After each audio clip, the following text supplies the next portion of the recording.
পটুয়াখালীর 3 আসনের বিশেষ করে এবং পটুয়াখালীবাসীকে আপনার মেসেজটা কি যদি একটু আমাদেরকে বলতেন।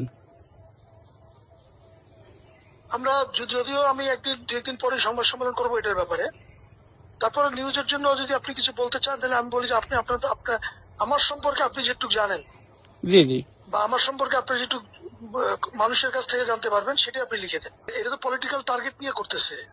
জি জি, পলিটিক্যাল টার্গেট নিয়ে করতেছে। সে নিজে প্রকাশ্যে বিভিন্ন ধরনের উস্কানি দিচ্ছে সোশ্যাল মিডিয়ায়, জি, আর আমরা সোশ্যাল মিডিয়ায় সবাইকে শান্ত করার জন্য লিখতেছি। জি, নিজে উস্কানিমূলক বক্তব্য দিচ্ছে, ডিসি সাহেব সম্পর্কে আজে বাজে বক্তব্য দিচ্ছে। জি, আমার মিসেস সে একজন জেলা প্রশাসক বগুড়ায়। জি, আপনারা তো পটুয়াখালীতে কাজ করেন, শুনেছেন কোনোদিন যে পটুয়াখালীর কোন স্তরে কোন প্রশাসনে কোথাও কোনোদিন ফোন করেছে যে কারোর জন্য একটা রিকোয়েস্ট করেছে? আপনারা শুনেছেন?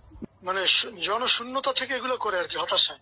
জি, জি, মানে সে দল থেকে মানে একটা চিঠি নিয়েছিল যে স্থানীয় বিএনপি তাকে সহযোগিতা করবে, কিন্তু স্থানীয় বিএনপির বাইরে, বিএনপির বাইরে কাউকে গ্রহণ করবে না। তার কারণ হচ্ছে 79 এর পরে কেবলমাত্র 15 ফেব্রুয়ারি নির্বাচনে সাজান মামায় 17 দিনের জন্য এমপি হয়েছিলেন।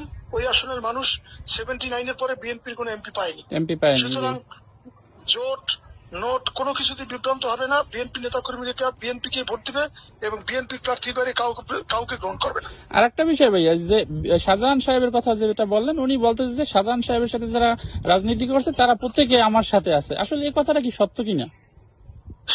আর সে যে বলে ওইটা কার সাথে কি আছে সে তো পরে দেখা যাবে। বিষয়টা হচ্ছে যে আপনি সে যে অভিযোগ করছে যে শাহজাহান খানের কাউকে রাখা হয় না এই কমিটিতে, আপনি বিএনপির কমিটি চেক করে দেখেন।